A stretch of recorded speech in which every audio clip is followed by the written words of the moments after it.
Merci, merci. Salut tout le monde. Je suis content d'être avec vous ce matin. Avant de commencer le discours, j'aimerais ça vous faire une petite annonce concernant le processus de membership. Alors, durant l'automne, je ne sais pas si vous vous en souvenez, j'avais fait une série sur pourquoi devenir membre. C'est une série de 4 épisodes qui est disponible sur le site web, sur YouTube. Je vous invite, si jamais vous avez pas déjà entendu ces 4 prédications-là, d'aller les écouter. Et la raison pour laquelle, c'est qu'on est très heureux de vous annoncer que maintenant, on ouvre le processus à l'ensemble de l'Église. Il y a déjà 50 leaders qui ont passé à travers le processus. Donc, on a déjà 50 personnes qui sont déjà très avancées dans le processus, presque complétées. Et c'est pour ça que là, on va ouvrir la possibilité à n'importe qui de l'Église de devenir membre de l'Église. Et c'est peut-être un concept que c'est la première fois que tu entends parler.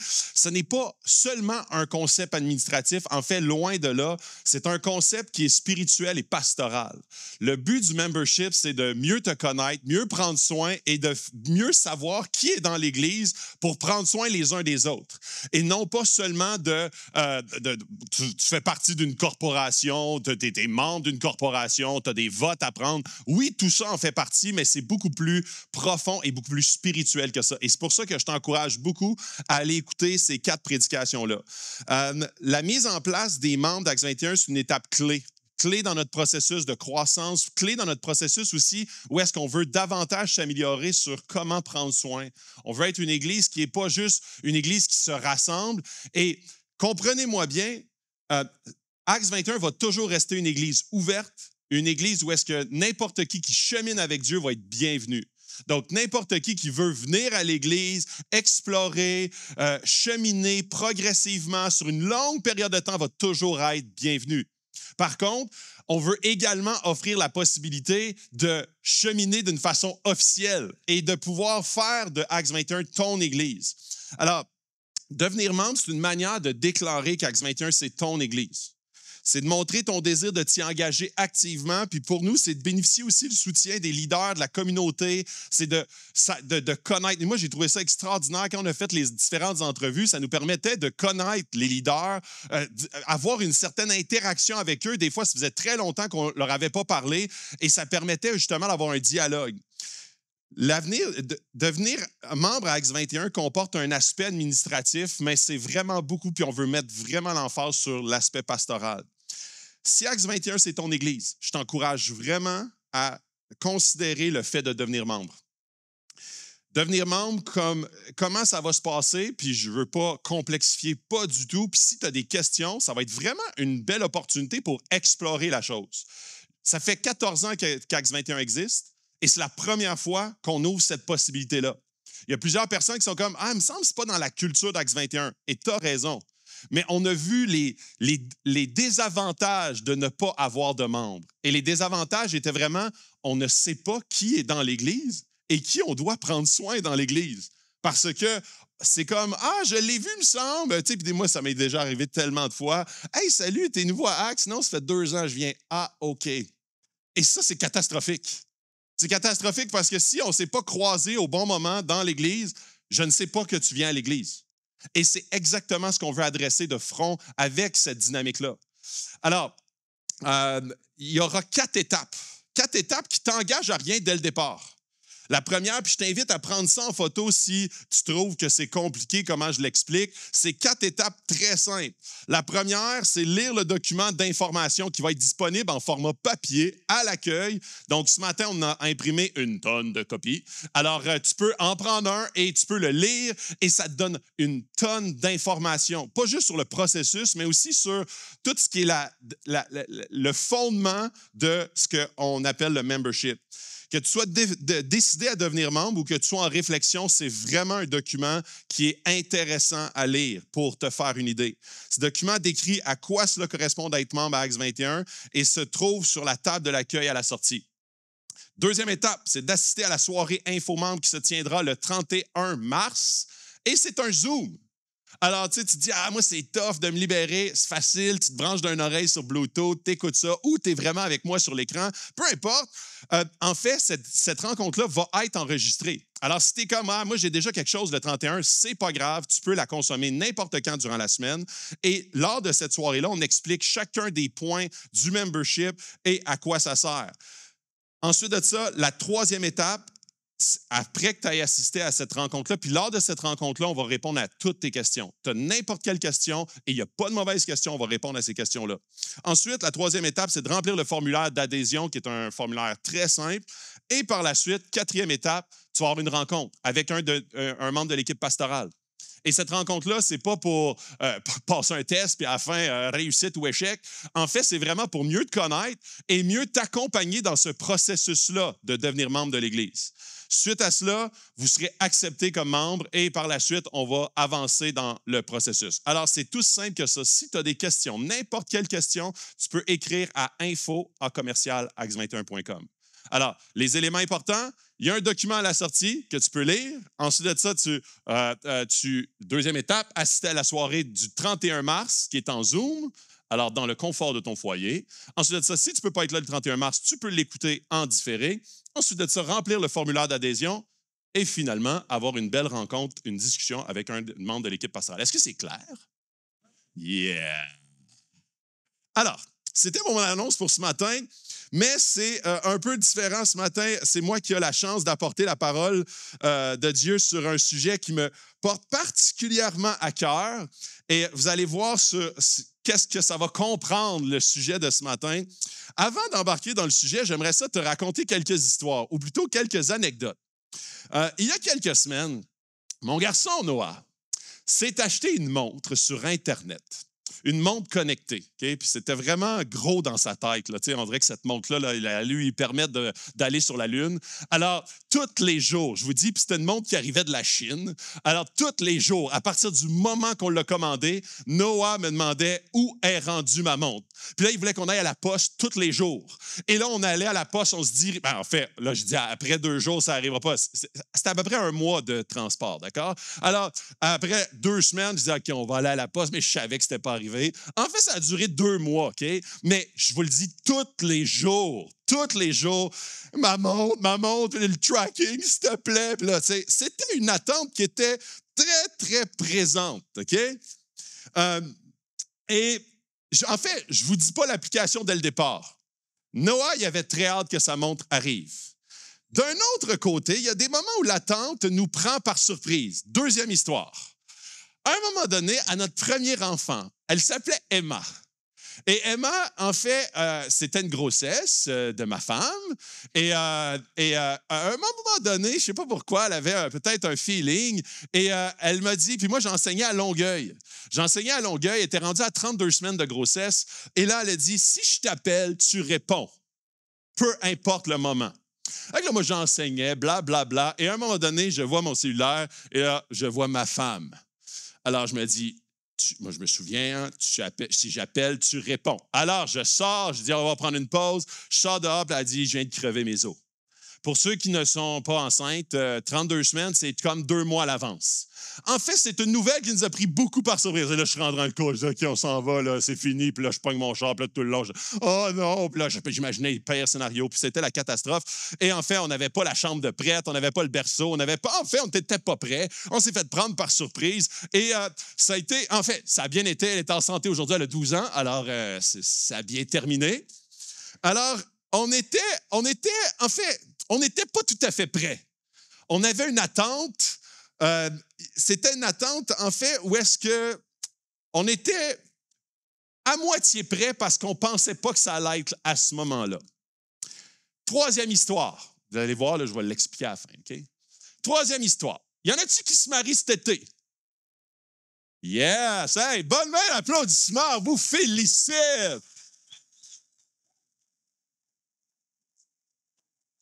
Alors, félicitations à ceux qui se marient bientôt. Et là, je vais vous donner un petit conseil, OK? Quand on prépare un mariage, En fait, c'est drôle, quand on prépare un mariage, on dirait on prépare tout. Hein? On envoie les faire-part, on prépare le photographe, la journée, les repas, la robe, la couleur, les anneaux, la salle, les invités, etc., etc., etc. Et là, plus que ça avance, puis on dirait moins que t'aimes l'autre. Puis plus qu'il y a de chicane. Je sais pas si ça vous est arrivé, là. En fait, on dirait que plus que le mariage arrive, puis plus que tu as hâte que ça passe pour commencer à redevenir amoureux, tu sais, parce qu'on dirait que tu es comme toujours « Ah, moi, j'aurais aimé ça, puis moi, puis là, tu deviens stressé, puis là, tu te pognes, puis à chaque fois que tu te vois, avant, c'était comme « Ah! » Puis là, c'est comme « Ah, mais on pourrait, puis là, on dirait que c'est jamais le fun. Je vous souhaite pas ça, là. Je souhaite pas ça, là. Mais on dirait que plus qu'on approche de la date, en fait, on perd le focus de la relation. On devient très, très...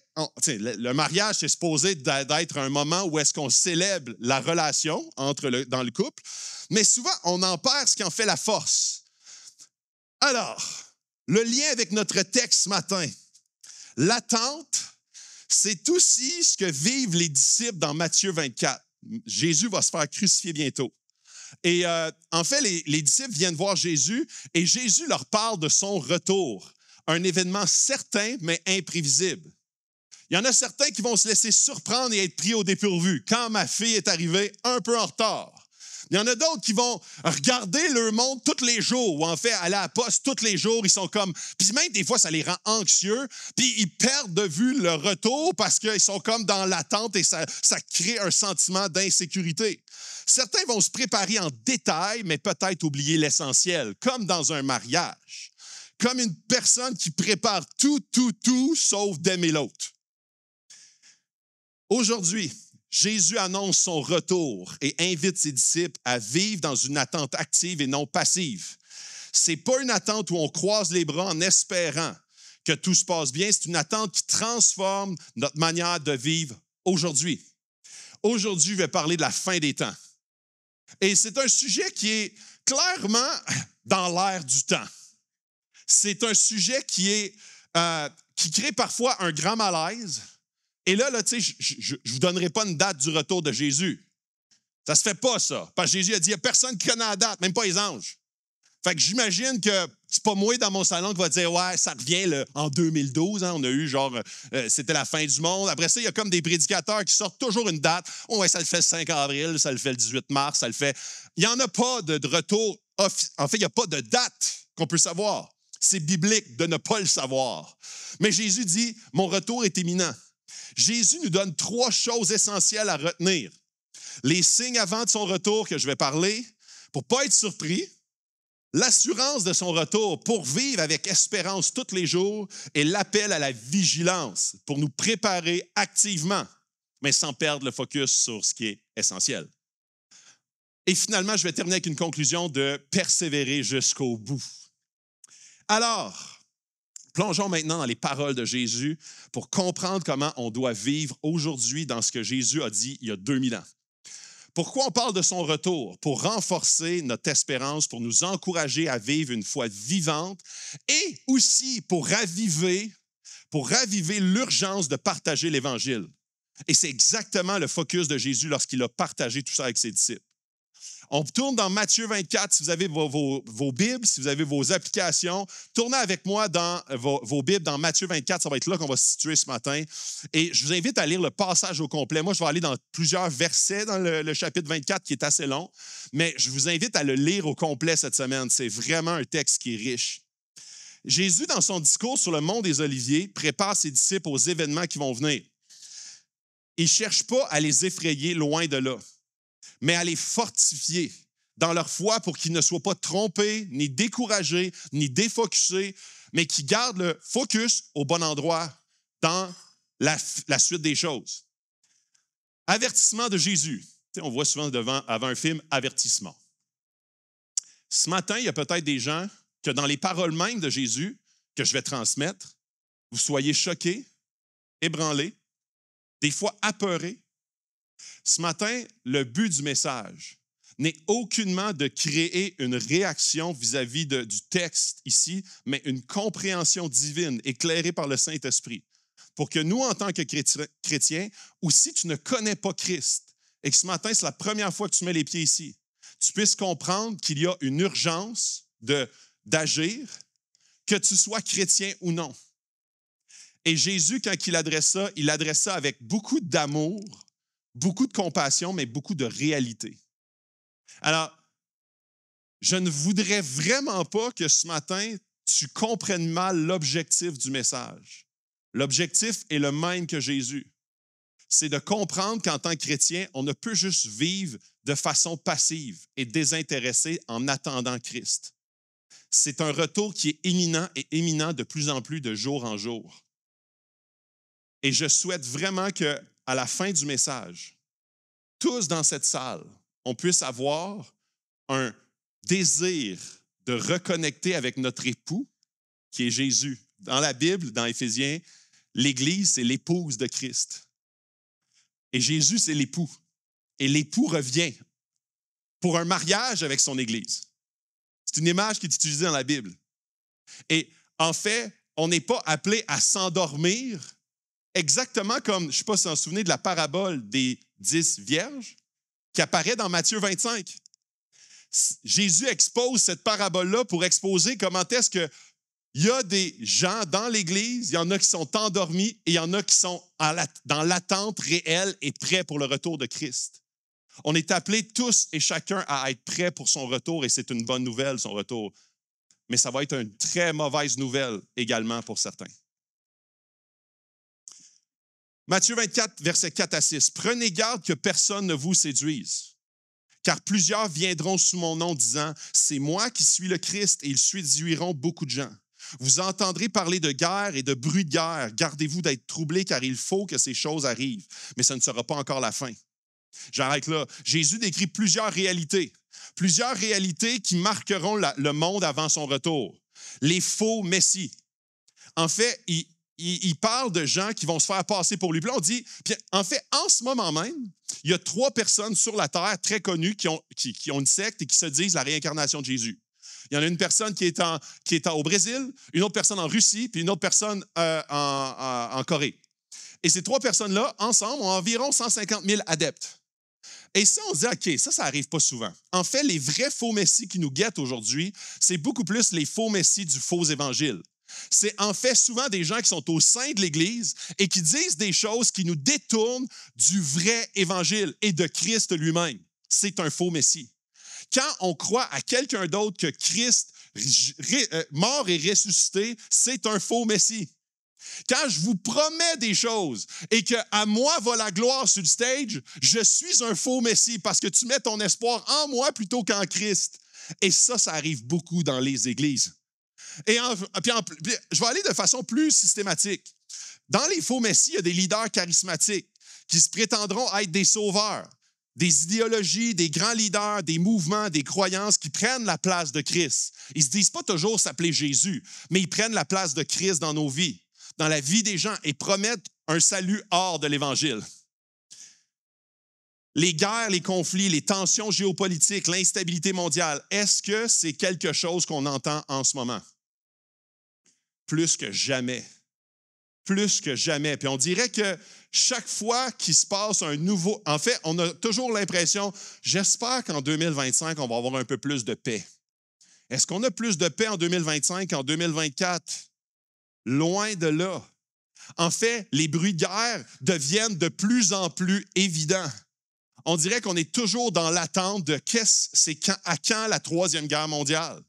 Et la tension augmente de jour en jour. Les famines, les catastrophes naturelles, les crises alimentaires, les tremblements de terre. Il y a des faux messies qui sont religieux, ceux qui se prennent littéralement pour Jésus ou pervertissent l'Évangile. Par exemple, l'Évangile de prospérité. Si tu as assez de foi, Dieu te rendra riche. C'est un faux messie. Parce que je te promets quelque chose qui n'est pas biblique et ton focus n'est pas sur Christ, mais sur ce que Christ peut t'apporter. Et ça, ce n'est pas son désir de t'apporter des richesses. Il veut t'apporter le salut. Il veut t'apporter une relation avec lui. C'est un faux messie. L'évangile du bien-être. Dieu veut juste que tu sois heureux, peu importe ton style de vie.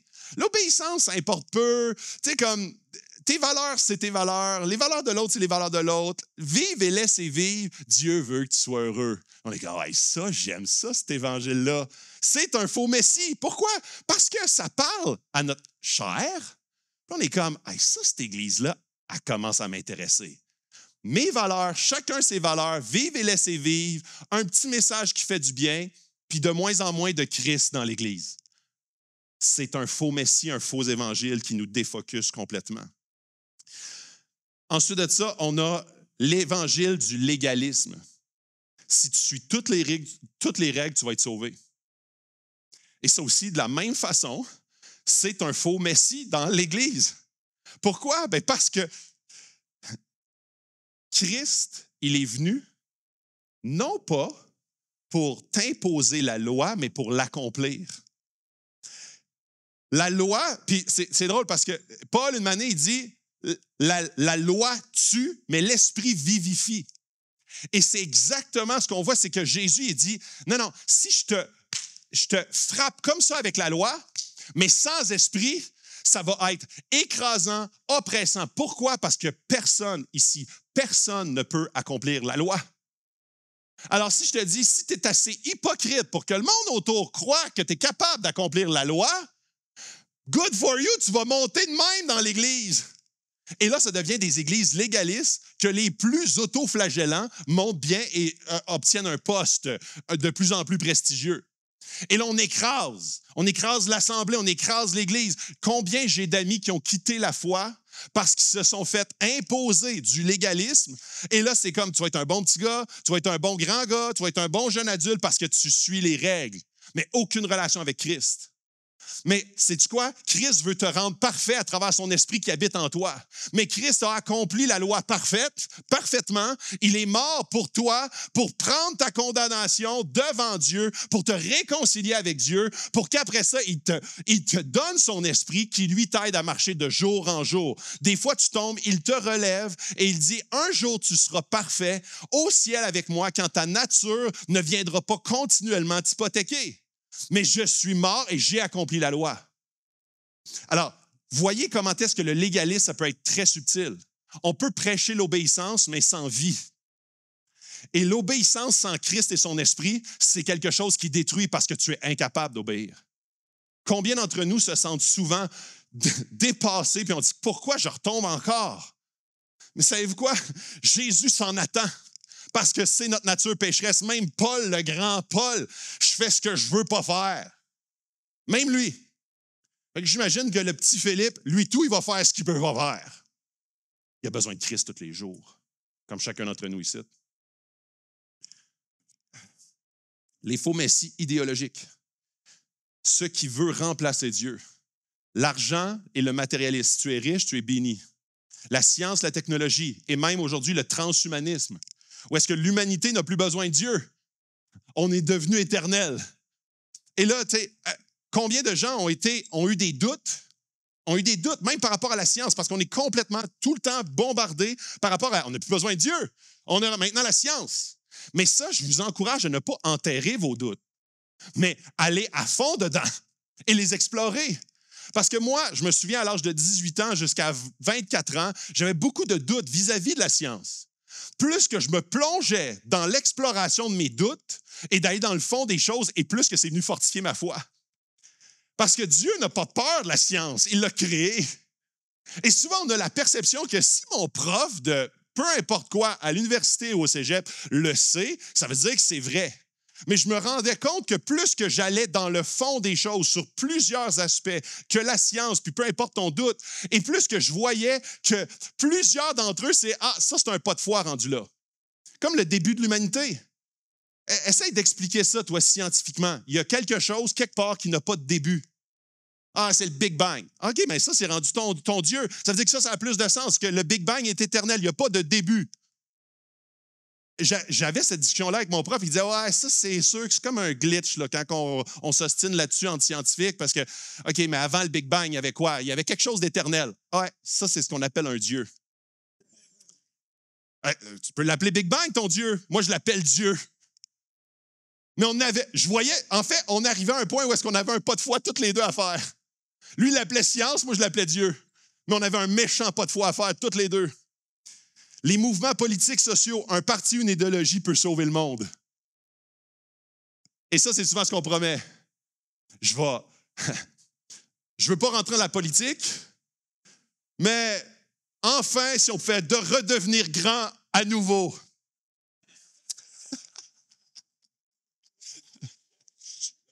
Moi, j'aimerais mettre une casquette qui dit « Make Jesus great again ».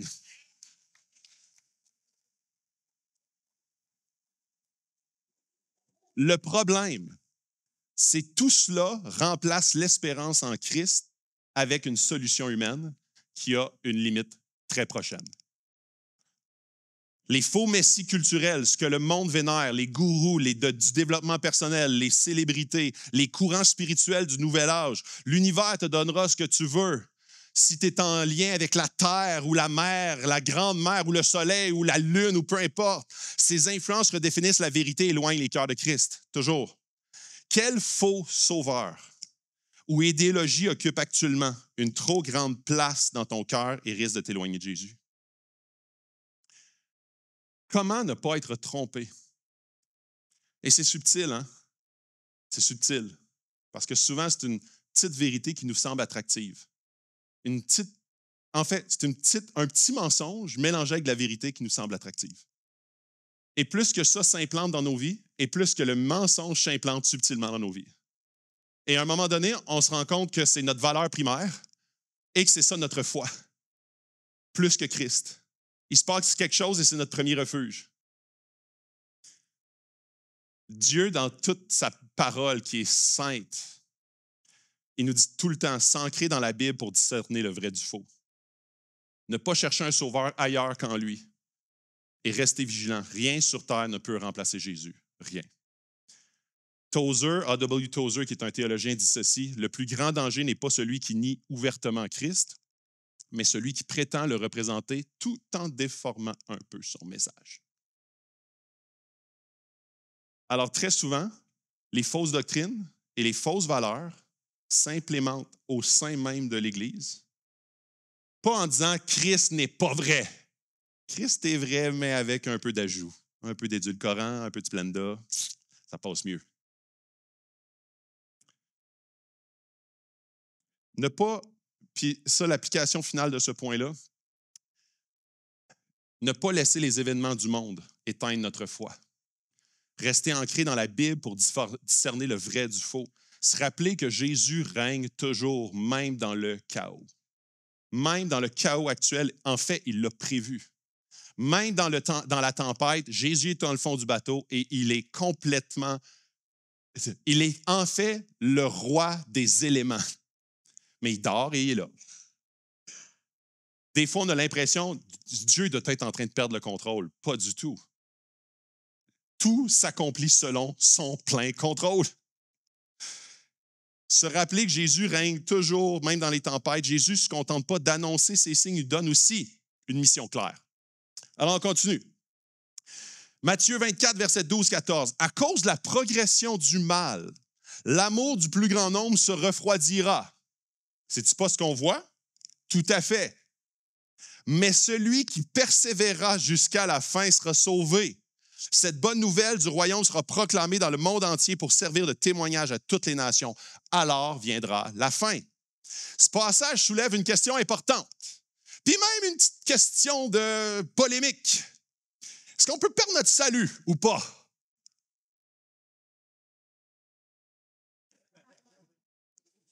Oui, mais celui qui va persévérer jusqu'à la fin, lui, va être sauvé. Fait que ça veut dire que si tu as commencé, tu n'as pas persévéré, ça veut dire que tu as perdu ton salut en cours de route, tu sais. En fait, la Bible, il y a une tension dans la Bible sur l'assurance et la perte du salut. Et cette tension-là, elle est volontaire. Dans Jean 10, 28, je n'ai pas vu tous les textes ici, mais dans Jean 10, 28, c'est Jésus qui parle. Il dit « Personne ne les ravira de ma main. » Jésus dit « Personne ne va les ravir de ma main. Ils sont dans ma main, personne ne va les ravir. » Dans Philippiens 1, 6, « Celui qui a commencé en vous cette bonne œuvre la rendra parfaite. » L'enseignement biblique présente toujours une tension. D'un côté, le salut est assuré pour ceux qui appartiennent à Christ.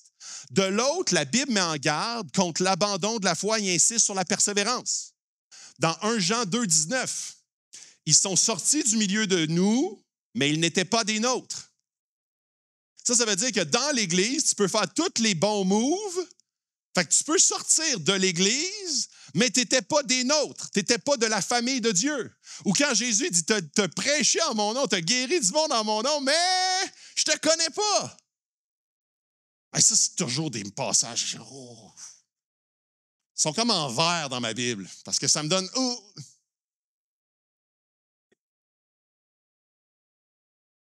Mais c'est la vérité. Ceux qui abandonnent révèlent souvent qu'ils n'étaient jamais vraiment en Christ. Je vous donne une illustration pour vous aider à comprendre. Imagine que quelqu'un... Y a-t-il quelqu'un qui a fait un marathon déjà, ici?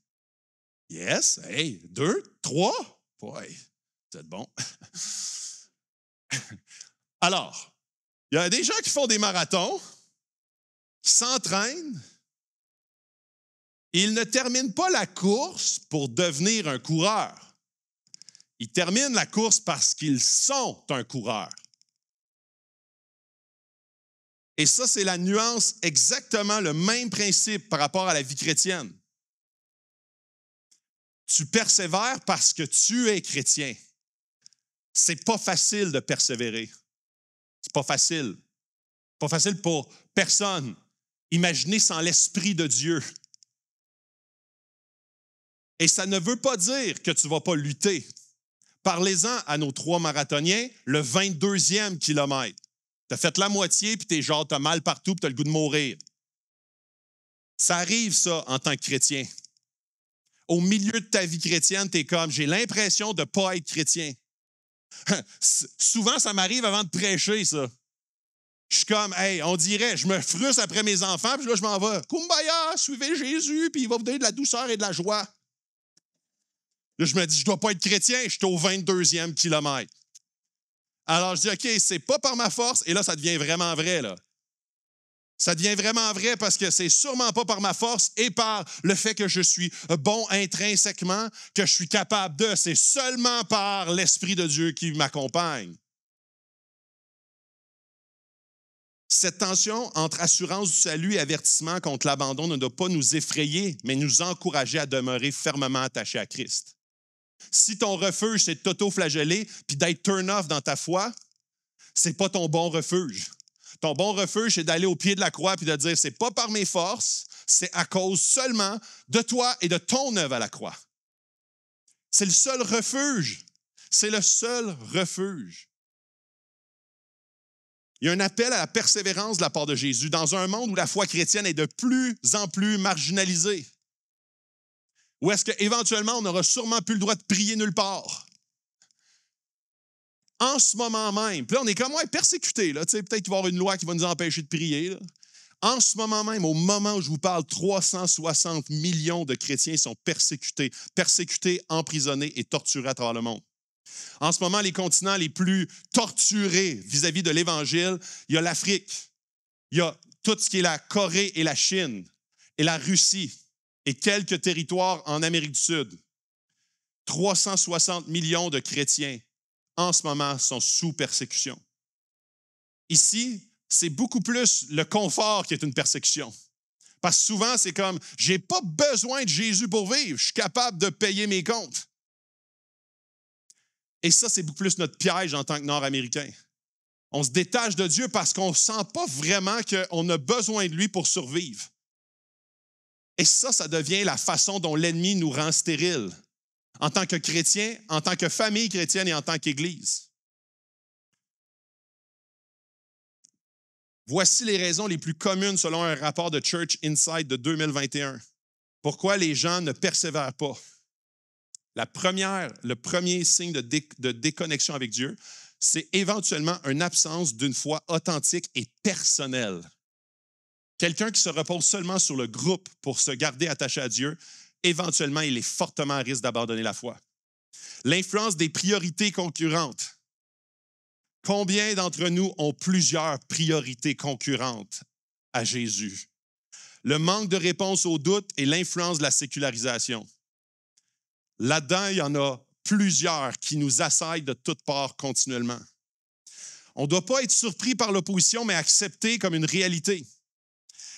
Dans Jean 15, verset 18, Jésus dit, « Si le monde vous haït, sachez qu'il m'a haï avant vous. » En fait, c'est normal que le monde nous haïsse, puis qu'il haïsse les valeurs comporte également. C'est des valeurs qui sont à contre-courant d'une valeur qui est démoniaque dans ce monde, celle qui est seulement anti-Christ. Jésus nous a avertis, notre foi nous mettra à contre-courant. On ne doit pas être surpris de ça. On doit rester enraciné dans l'Évangile au lieu de se laisser influencer. Dans Colossiens 2,7, c'est Paul qui parle, il dit « Soyez enracinés et fondés en lui ». C'est notre seul espoir. Les valeurs du monde changent constamment. Depuis les 100 dernières années, regardez comment les valeurs du monde, et même par pays actuellement, changent continuellement. La saveur du jour devient, à l'intérieur de 1 an, devient quasi la saveur plus du jour pantoute au niveau des valeurs. Ce qu'on avait l'impression qui était la nouvelle norme devient, l'année d'après, complètement contre-courant. Lire la parole, prier, s'entourer des croyants pour garder notre boussole spirituelle alignée sur Christ. C'est un appel qu'on voit tout le temps dans les évangiles. Dans Matthieu 24, verset 14, « Cette bonne nouvelle du royaume sera prêchée dans le monde entier, alors viendra la fin. » Beaucoup passent plus de temps à débattre des signes de la fin plutôt qu'à vivre leur foi activement aujourd'hui. Tu n'as pas besoin de savoir la date. Tu n'as pas besoin de savoir qui a raison sur l'eschatologie finale, sur comment ça va se dérouler, là, puis c'est quoi. Tu as juste besoin de savoir que ça s'en vient vraiment de façon imminente. Qu'est-ce que ça modifie dans mon comportement aujourd'hui? Une foi active et inébranlable. Persévérer, c'est d'accepter l'opposition, rester enraciné dans la vérité et vivre la mission chaque jour. Dans Hébreux 12, 1, il est dit « Courons avec persévérance dans la carrière qui nous est ouverte, ayant les regards sur Jésus. » C'est un super résumé. Point 2, l'assurance de son retour. Et le point 1 était le plus long. Point 2, l'assurance de son retour. Après avoir parlé des signes avant du retour de Jésus, Jésus décrit l'événement le plus grandiose, le plus merveilleux, le plus glorieux que la planète et l'humanité a jamais connu. Son retour. Un retour glorieux, pas caché, pas underground, pas il est revenu dans telle région, mais pas ici. 24-30, Matthieu 24-30. « Alors le signe du Fils de l'homme paraîtra dans le ciel. Toutes les tribus de la terre se lamenteront et elles verront le Fils de l'homme venant sur les nuées du ciel avec la puissance et une grande gloire. » C'est un retour qui est universellement visible. Tout langue confessera, tout genou fléchira parce qu'il revient. Il revient. Contrairement au faux Messie qui tente de séduire en secret, Jésus revient de manière éclatante et tout le monde le voit. Toutes les tribus de la terre le voient. Il viendra avec puissance dans une grande gloire. Son apparition ne pourra pas être ignorée, contestée, argumentée parce qu'il revient. Et le terme « lamenter » vient de l'hébreu qui dit, les Hébreux, ils se lamentaient, ils se frappaient la poitrine en signe de désespoir, de repentance et de deuil. Le deuil est pour ceux qui ne connaissent pas Christ et qui n'ont pas accepté Jésus comme leur sauveur. Pour certains, c'est glorieux. Pour d'autres, c'est une lamentation pénible. Pourquoi? Bien parce que j'ai déjà eu cette discussion-là, mais non, ça ne m'intéressait pas. Et là, je vois Jésus revenir sur une nuée et je n'ai pas le choix de me mettre à genoux parce que sa gloire est trop puissante. Je me lamente. Cette année, l'éclipse solaire, vous en souvenez? C'était ludique, hein? La noirceur, tout le monde le voyait, tout le monde était dans les rues, c'était comme spécial. Les gens s'arrêtent, regardent le ciel, réagissent avec émerveillement. Maintenant, imagine quelque chose d'infiniment plus merveilleux et plus glorieux, avec une signification éternelle.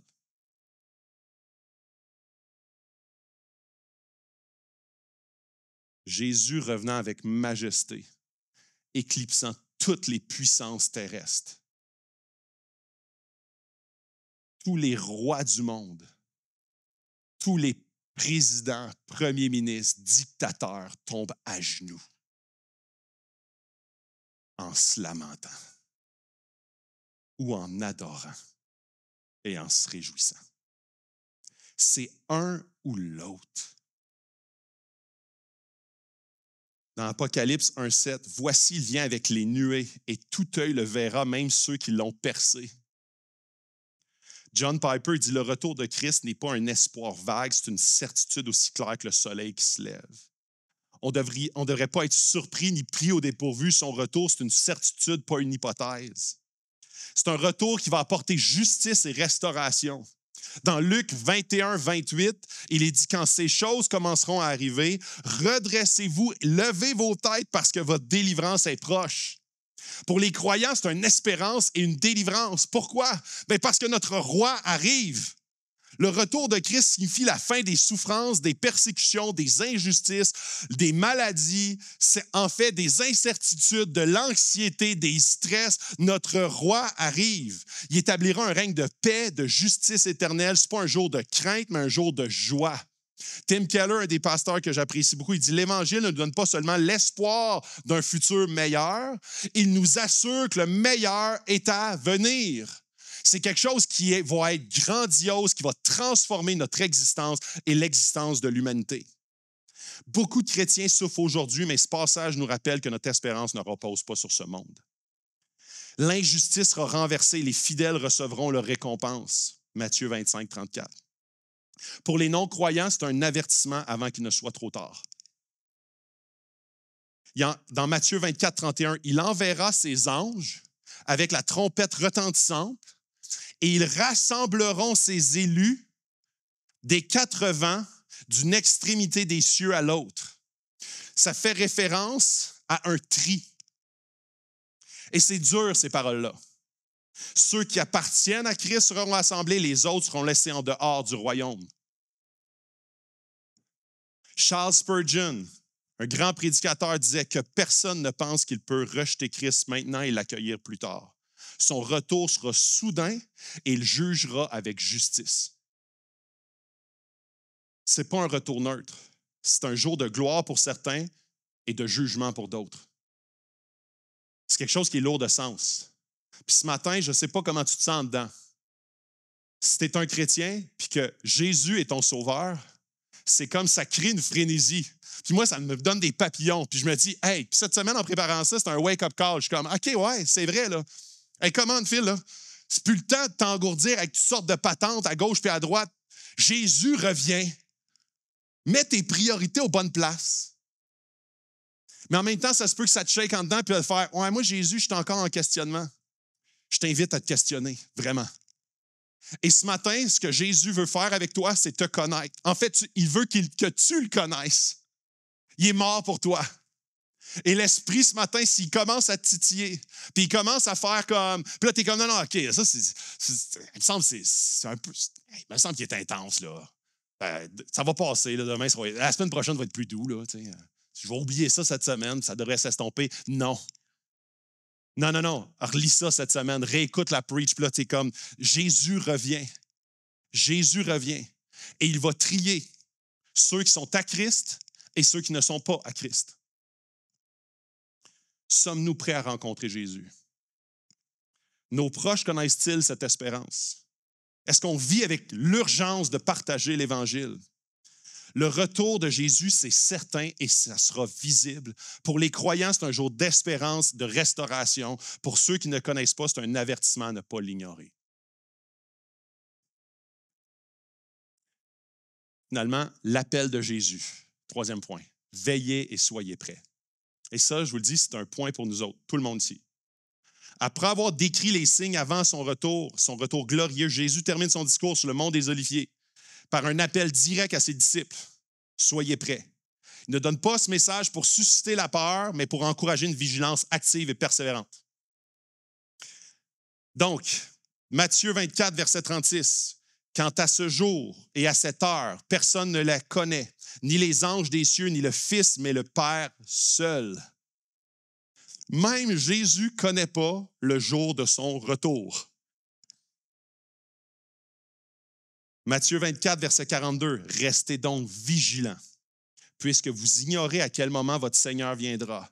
Vous le savez bien, si le maître de la maison savait à quelle heure de la nuit le voleur doit venir, il resterait éveillé, ne laisserait pas percer les murs de sa maison. C'est pourquoi vous aussi, tenez-vous prêts, car le Fils de l'homme viendra à l'heure où vous n'y pensez pas. Premier point, ne pas spéculer sur la date. C'est assez clair, personne ne la sait. Les faux prédicateurs, pour créer des clics, c'est telle date, on règle ça, il n'y en a pas de date. En fait, on ne la sait pas. Les disciples ne doivent pas tomber dans le piège de la spéculation et souvent, ça nous amène à mettre le focus ailleurs que sur Jésus, encore une fois.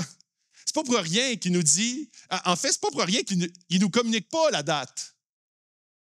Parce que la foi, c'est de croire sans voir. La motivation de l'être humain, s'il connaît la date, n'est plus par amour pour Christ et par son sacrifice, mais par peur de. Il y a 2 dangers à éviter pour nous en tant qu'Église. L'indifférence et la distraction. Dans Luc 21, le verset 34, prenez garde à vous-même. Et c'est dans le même contexte, okay? C'est dans le même discours. De peur que vos cœurs ne s'apesantissent par les excès du manger et du boire et par les soucis de la vie, et que ce jour ne vienne pas sur vous à l'improviste. C'est un avertissement contre l'engourdissement spirituel. Jésus ne parle pas seulement de plaisir excessif, mais du danger d'un cœur anesthésié par la routine, les distractions, les préoccupations, tout en fait, sauf Christ. Et ce n'est pas parce que ce n'est pas des choses importantes, c'est que c'est des aspects qui nous défocusent des vraies priorités. Il y a 3 pièges qui nous éloignent discrètement de Dieu. L'illusion du confort, une vie bien remplie, mais un cœur vide de Dieu. Notre vie est remplie, notre agenda est rempli, on court après notre temps, on est toujours fatigué. Puis là, maintenant, on est comme, j'ai plus de place pour Dieu, j'ai plus de pensée, j'ai plus de tranquillité pour Dieu. Ma vie devient surchargée, mais je suis vide de Dieu. L'hyperstimulation, c'est un trop-plein de divertissement qui étouffe notre vigilance spirituelle. C'est dur d'entendre l'esprit quand on a toujours du bruit. J'en sais quelque chose. J'ai un trouble d'attention, puis pour moi, c'est comme si j'ai plus de facilité à me concentrer sur une tâche quand j'en ai une autre, genre une musique qui me joue dans les oreilles ou de quoi d'autre qui se passe à droite. Quand je m'arrête, quand je m'arrête juste pour prier et entendre la voix de Dieu, j'ai plein de pensées là, qui me viennent. Là, puis là, je me dis, il faut que je pense à ça, il faut que je pense à ça, il faut que je pense à ça. C'est pas facile s'arrêter. C'est pas facile d'entendre la voix de Dieu. Et on a de plus en plus de bruit. Ça buzz sur nos poignets, ça buzz sur nos selles, ça ping, ping, on a nos horaires. Puis en plus de ça, on a plein de facilités dans notre société pour être encore plus stimulés. La semaine de relâche, puis on en remplit ça à gauche puis à droite. Puis après ça, moi, nous autres, notre famille, on finit ça avec une gastro. Kumbaya! Ça, c'est extraordinaire pour ne pas entendre la voix de Dieu.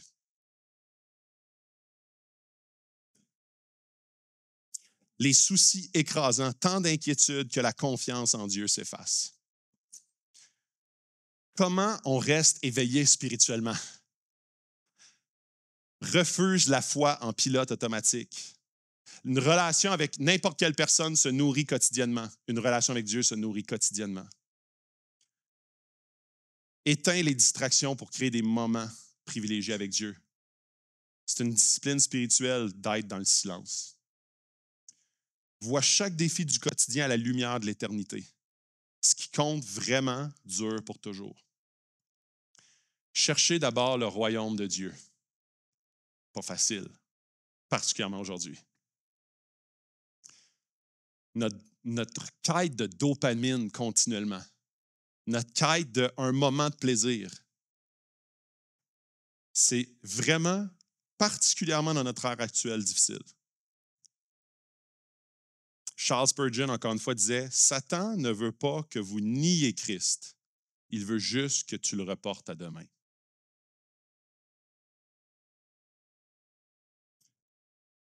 Soyons conscients du danger d'une foi tiède.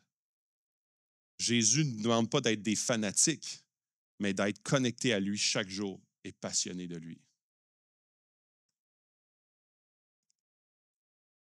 Il y a aussi l'autre aspect qui est l'angoisse et la peur paralysante. quand dans Luc 21-28, il dit « Redressez-vous et levez vos têtes parce que votre délivrance approche. » Certaines personnes, en voyant les signes de la fin, réagissent avec peur, avec panique et isolement. Elles se figent paralysées par l'idée du jugement. Elles s'isolent, craignant un monde en crise. Elles perdent leur joie, se laissant envahir par la peur au lieu de l'espérance. Vont commencer à débattre sur les réseaux sociaux pour quel gain? En perdant de vue que la seule nouvelle qui est importante à communiquer, c'est l'Évangile de Christ. C'est comme un soldat en poste sur un tour de garde. Il ne doit pas s'endormir, mais il ne doit pas non plus paniquer à chaque bruit qu'il entend, puis commencer à tirer dans le beurre. Il reste vigilant, concentré, prêt à agir, en se remémorant tout ce qu'il a appris, ses entraînements. Puis il est comme, OK, comment je fais pour différencier le vrai du faux? Comment est-ce que je fais pour différencier les bruits des vrais bruits ennemis? C'est quoi les vrais signes que je dois repérer? De la même manière, on doit attendre le retour de Jésus avec confiance et espérance. Billy Graham dit, j'ai lu la fin de la Bible et je sais comment ça se termine. Pour ceux qui sont en Christ, c'est une victoire. Jésus ne nous a pas appelés à craindre l'avenir, mais à anticiper avec joie. On devrait vivre notre foi, pas en panique, mais avec joie, basée sur la foi. Je vais inviter l'équipe de louange, je vais terminer là-dessus. Sommes-nous prêts pour son retour?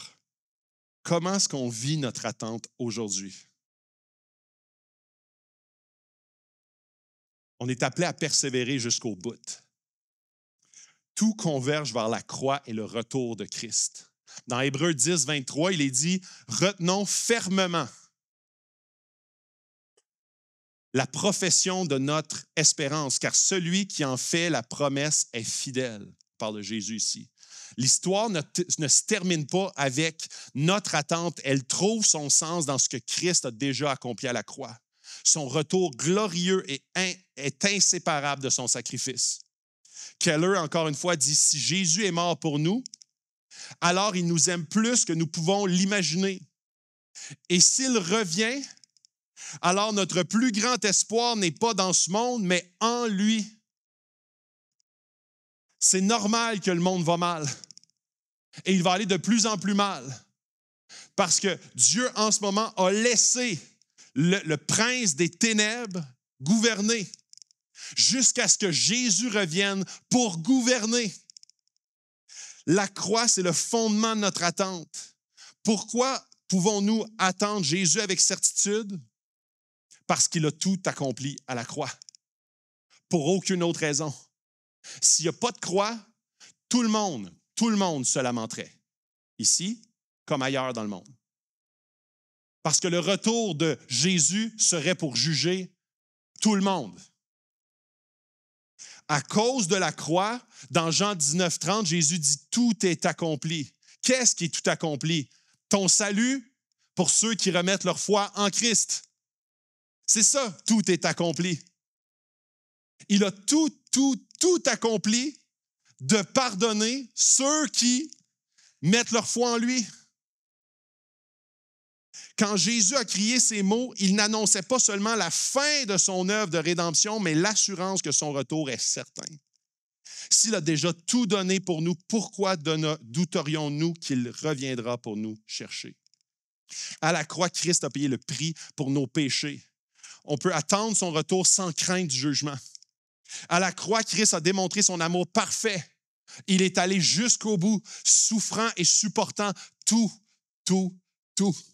Nous pouvons être sûrs qu'il revient pour nous par amour.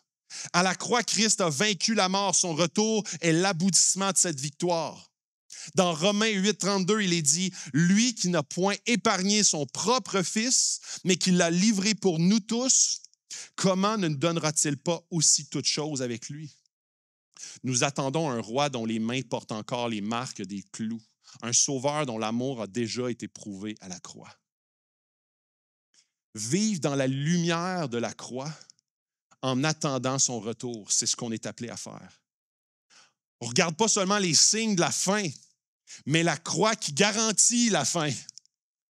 Dans Colossiens 2,14, il a effacé l'acte dont les ordonnances nous condamnaient, et il l'a détruit en le clouant à la croix. Notre espérance n'est pas basée sur notre performance, mais sur sa performance à la croix, que je devrais dire son œuvre à la croix. Dans Tite, et je vais dans plusieurs passages parce que je veux que vous voyez le big picture. Je veux que vous voyez, ce n'est pas juste un passage à une place. C'est ça le plan parfait de Dieu. Un plan parfait de rédemption pour ses enfants. Mais ces enfants qui se détournent et qui le rejettent, il n'y a pas de rédemption, mais un jugement. Mais les enfants qui se tournent vers lui, il y a une rédemption, un salut pour le glorieux retour de Jésus-Christ, assuré à la croix. Ce n'est pas une incertitude qui nous envahit, mais c'est une certitude à la lumière de la croix. Dans Tite 2,13, il est écrit « En attendant la bienheureuse espérance » et l'apparition de la gloire de notre grand Dieu et Sauveur Jésus-Christ, qui s'est donné lui-même pour nous afin de nous racheter de toute iniquité. Nous vivons non pas dans la peur, mais dans la joie d'être réconciliés avec Dieu. En fait, on est déjà réconciliés avec Dieu par Jésus. Dans Jean 14,3, « Je reviendrai », c'est Jésus qui parle, « et je vous prendrai avec moi, afin que là où je suis, vous y soyez aussi. » Le retour de Jésus ne signifie pas la fin de notre histoire, mais le début de la vraie vie pour laquelle on a été créé. Tout est centré sur Jésus. Est-ce qu'on est prêt à rencontrer Jésus, non pas juste comme un juge, mais comme notre sauveur et notre ami? Notre attente est-elle une réponse à son amour démontré à la croix? Si Christ revenait demain, notre confiance reposerait-elle sur ce que nous avons fait ou sur ce qu'il a fait à la croix? Dans Apocalypse 22:20, c'est Jésus qui parle et dit « Oui, je viens bientôt. » Et Jean répond « Amen, viens Seigneur Jésus. » Est-ce que l'Église est prête à dire « Amen, viens Seigneur Jésus, je suis prêt. Nous sommes prêts. » On attend ton retour, on aspire à ton retour, un retour glorieux où toute langue confessera, tout genou fléchira devant la glorieuse présence de notre Seigneur Jésus. Celui qui est mort pour nous est aussi celui qui revient pour nous, ses enfants. Dans le Matthieu 25, il y a 3 paraboles. 3 paraboles où Jésus donne des images fortes pour aider ses disciples à comprendre. C'est la parabole des 10 vierges. Il y en a 5 qui sont prêtes, 5 qui ne sont pas prêtes pour l'arrivée de l'époux. Et ensuite de ça, tu as la parabole des talents.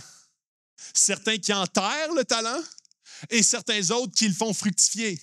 Et Jésus fait référence à son Église. Il y en a qui enterrent le talent et disent « Ouais, j'ai la foi. » là. C'est comme c'est quelque chose, c'est enterré, là. C'est là, là. Ah, il va revenir, mais c'est enterré. Puis il y en a d'autres qui sont comme, non, Dieu m'a donné des dons, des talents, il m'a donné tout ce que je suis, il m'a donné en fait la réconciliation avec Dieu, il m'a donné une relation avec lui, donc je veux vivre chaque jour pour lui. Et la 3e parabole, c'est celle des boucs et des brebis. Et cette parabole-là, elle est très, très, très simple. En fait, il fait juste expliquer qu'au retour de Christ, ça va être exactement comme un berger qui trie les brebis et les boucs. Les brebis appartiennent au berger. Les brebis vont faire partie du troupeau. Et les boucs vont aller en jugement. Et Jésus finit avec une parole dure, mais vraie. Jésus, s'il est mort, puis en fait, on verra qu'est-ce qui va se passer au jugement dernier. Jésus est mort pour rien. Parce qu'en fait, que tu crois ou tu ne crois pas, de toute façon, tout le monde va être sauvé. À quoi sert la croix? À quoi sert la résurrection? À quoi sert la parole de Dieu? À quoi sert son plan parfait? À quoi sert toutes les promesses qu'il a faites? À quoi sert en fait tout le dénouement de l'histoire de Dieu à partir du jour 1 jusqu'à son retour? En fait, toute cette pensée-là et cette faux évangile-là rend caduque tout le plan de Dieu. Alors, chers amis, seulement à cause que Jésus le dit et parce qu'il est écrit dans la parole de Dieu, je t'en conjure, n'attends pas à demain ce que tu peux faire aujourd'hui. Et c'est l'Esprit de Dieu qui convainc de péché, de justice et de jugement. Ce n'est pas ma voix ce matin. Ce n'est pas à force de parole, puis tu vas dire, OK, je vais prendre mon ticket au cas où. Je prie que Dieu et son Esprit puissent te convaincre de la véracité de sa parole et de son plan, du sacrifice de Jésus à la croix pour toi et de te convaincre que tu es pécheur et que devant Dieu, tu es coupable et que tu as absolument, mais absolument besoin de la croix de Christ pour te sauver. Parce que si tu reposes sur tes bonnes actions et tes bonnes valeurs pour affronter le jugement de Dieu lors du retour de Christ, tu vas être trié. Parce que c'est clairement, mais infiniment insuffisant. Mais si tu te reposes sur la croix de Christ, Jésus a dit, tout est accompli. Et c'est amplement suffisant. Et ça change tout. Si tu es un chrétien ce matin, mais engourdi, un chrétien que sa foi est devenue édulcorée, un chrétien qui, en fait, ça fait partie de mon cursus, ça fait partie de mon background, mais je t'invite, en fait, cet après-midi à avoir un temps avec Dieu. Un temps de connexion avec ton Créateur. Un temps de repentance. Un temps où est-ce que tu ne veux pas faussement te préparer comme des mariés qui se préparent en oubliant la relation. Mais en fait, reconnecte avec Jésus parce qu'il revient. Et il t'a sauvé. Et tu es rendu au 22e kilomètre de ton marathon. Et il veut te donner une gorgée d'eau. Il veut t'abreuver à sa source pour que tu finisses la course. Et il veut à la fin des temps dire, viens bon et fidèle serviteur, rentre dans la joie de ton maître. Rentre dans la joie de ton maître. Son retour, c'est une certitude. La vraie question, où serons-nous quand il reviendra? Ce moment n'est pas juste une information, c'est une invitation.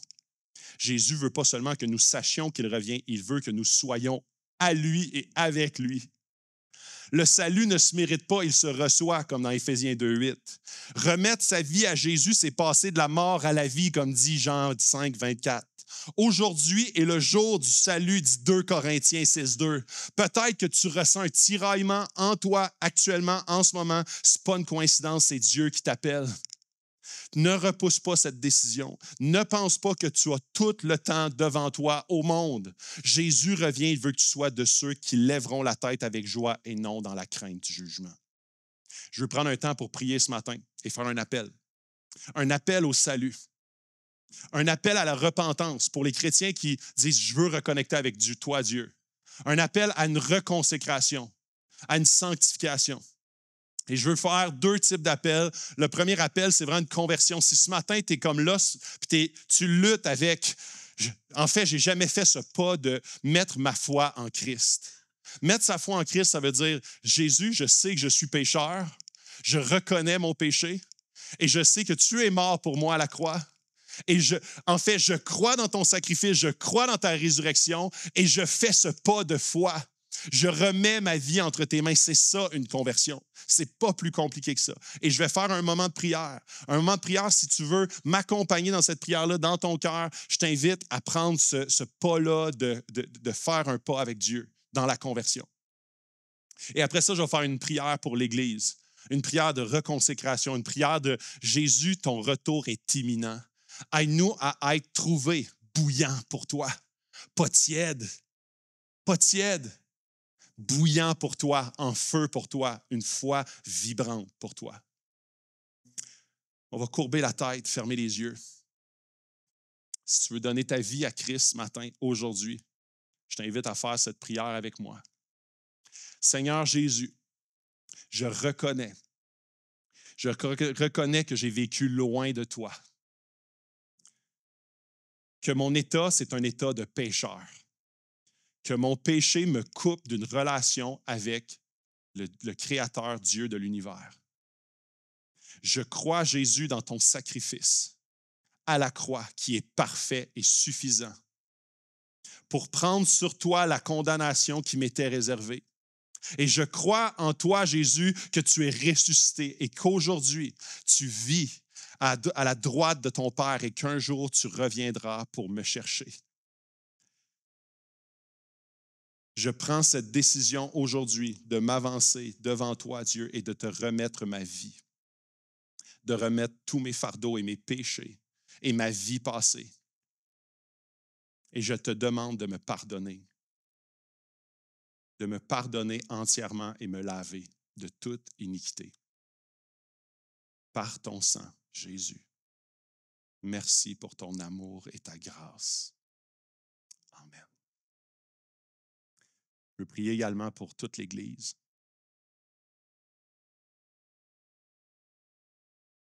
Dieu, je te prie que dans cette salle, ton esprit puisse venir et toucher les cœurs pour une reconnexion avec toi. Que ton Église puisse être trouvée fidèle. Que ton Église puisse être réanimée avec une foi qui est vibrante, une foi qui est vivante, une foi qui veut utiliser les dons et tout ce que tu nous as donné pour ta gloire. On veut, Seigneur, être une Église qui va être en feu pour toi. Quand tu dis « Allez, faites de toutes les nations des disciples », on veut, Seigneur, avoir cette mission-là qui brûle sur nos lèvres et qui brûle dans nos cœurs. On veut être des gens qui sont prêts pour ton retour. Et quand tu vas revenir, on va regarder avec acclamation l'arrivée du grand roi. Dieu, que tu puisses amener cette Église à être chaude pour toi et bouillante, que tu puisses amener cette Église à être consacrée pour toi, d'avoir une foi. Et je te prie pour les gens, Seigneur, qui ne sont pas dans cette salle, qui sont à l'extérieur, de nos frères et sœurs qui tranquillement se sont éloignés de toi. Je te demande de les attirer à toi maintenant, que tu puisses les interpeller, parler à leur cœur maintenant, que tu puisses, Seigneur, leur faire voir à quel point ton retour, il est imminent.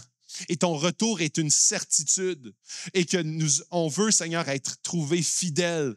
On veut être des serviteurs qui n'ont pas enterré nos dons et nos talents, mais qui les ont mis à ton service, à ton œuvre. Seigneur, remplis-nous d'amour pour toi. Remplis-nous de foi vibrante pour toi, dans le nom de ton Fils compris, et pour ta gloire. Amen.